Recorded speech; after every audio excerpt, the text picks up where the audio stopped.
Okay, in the last video we talked about slope. In this video we're going to talk about something called slope-intercept form. Now, say your friend came to you and said, I'm thinking of a line, and I want you to guess this line. I'm going to tell you this piece of information. The slope of my line is 1/2. Can you find the line? You know that the slope is 1/2, and that's rise over run. So for every point you travel upwards, you travel to the right 2 units. So you might say, okay, I have a line that looks something like that has a slope of 1/2. But there was no reason for me to start right here at the origin. I could have started at any point. If I started at the point, say, 0, 2, I could draw a line with the slope of 1/2, and it would look something like this. And you'll quickly realize that there are actually an infinite number of lines that have a slope of 1/2. So I guess my point is, you need 2 pieces of information to figure out the equation of a line. You need 1, you need the slope, and 2, you need a point on the line. In this video, we're going to talk about the scenario where we have the slope and one specific point on the line,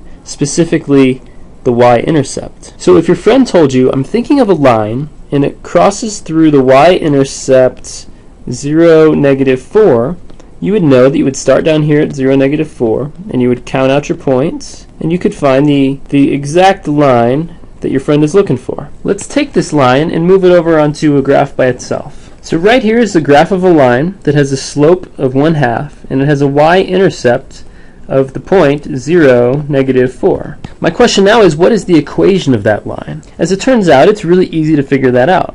In this case, our line is going to be y equals 1/2 x minus 4. And it is no coincidence that the equation of this line has a half in it, and its slope is 1/2.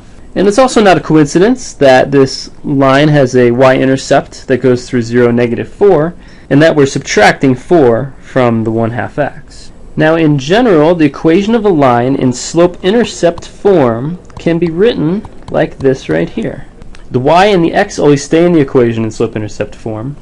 The m is the slope of the line, and the b is actually just the y value of the y-intercept. Now, you're going to go into a lot more depth about where this equation comes from in class. In this video, we're just going to go through a few more examples using this formula. Like this one right here. Find the equation of the line with a slope of -3 and a y-intercept of 0, 8. Hit pause on your browser and see if you can do it. Alright, so this is just like the last problem. Y and x are going to stay in the equation. But right here in front of the x, we're going to put the slope, which happens to be -3 in this case. And right here, we're going to put the y value of the y-intercept, which in this case happens to be 8. So that's it. It's that easy. If we're given a slope and a y-intercept of a line, we can find the equation of that line really easily. Let's try to do it the other way around. Given the equation of a line, can you pick out the slope and the y-intercept? Well, I should remind you that this is slope-intercept form for a line, and this line looks to be written in the exact same form. So if that's the case, then this 2/3 right here represents m, which is the slope, and this -4 here represents the y value of the y-intercept. So to answer the question, the slope of this line is 2/3, and the y-intercept is a point. The x value is always 0, and the y value in this case is given to us as -4. Okay, well, let's take all that information and let's actually graph this line. Same line, the slope is 2/3, the y-intercept is -4. So the way that you would graph this is you start with the y-intercept, you count down to the point 0, -4, and starting with that point we have to count our slope.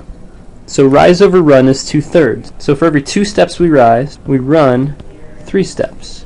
We go up 2, over 3. We can also start back at our original point and go down 2, and left 3. So we have a bunch of points that all form a straight line. That is the graph of the equation y equals 2/3 x minus 4. Alright, let's keep going. Now, given a line that's already graphed, can we find the equation of that line? Well, what we need is 2 pieces of information. We need the y-intercept, so in this case the y-intercept appears to be -2, and we need a slope. So it looks to me like for every, 1, 2, 3 values we go down, we go to the right by 1. This is actually going to give us a negative slope. I said the rise was -3 and the run was a +1. -3 over 1 is just -3. So you may be asking, what if we went the other direction? What if we went with a rise of 1, 2, 3 from our starting point and went with a run to the left of 1? Well, a rise of 3 upwards is a +3, but a run left of 1 represents a run of -1. So we're actually still going to get negative 3 is our slope, no matter which way we do it. Okay, put all that information together. We have a slope of negative 3 and a y-intercept of 0, negative 2, and you have yourself the equation of a line. Y equals negative 3x minus 2. Let's look at another example. Now sometimes you'll be given the equation of a line and it won't be in the appropriate form. Again, the slope-intercept form that we're talking about is always y equals mx plus b. So y needs to be by itself in order for an equation of a line to be in this slope-intercept form. So if we're looking for the slope and a y-intercept of a line and it's given to us in this form here, the first thing we need to do is we need to get y by itself. So to me that means subtracting 3x from both sides of the equation. When we do that we get 2y equals 6 minus 3x, and then we have to divide both sides of the equation by 2. So on the left now we have y by itself, which was our goal. On the right what we can do is we can split up this numerator into two pieces. In other words, we can divide 6 by 2 and get 3, and divide 3 by 2 and just get the fraction 3/2. Don't forget to leave your x in there. Now we have the equation of our line in a form that looks pretty close to the y equals mx plus b. The only difference is the order of these terms on the right side. Fortunately, because these two terms are added, we can just switch them. As long as we keep the signs the same, we're okay. So fortunately, we can write this line in the form y equals negative 3/2 x plus 3. Now, it's really easy to pick out that negative 3/2 is your slope, and that your y-intercept is going to be the point 0, 3. So once you have an equation in the appropriate form, this form right here, y equals mx plus b, it's really easy to find the slope and the y-intercept. The only difficulty is getting the equation into that form. Okay, let's get you a quick quiz. 2 problems. On both problems, I want you to find the slope and the y-intercept of the given line. Alright, good luck and I'll see you in the next one.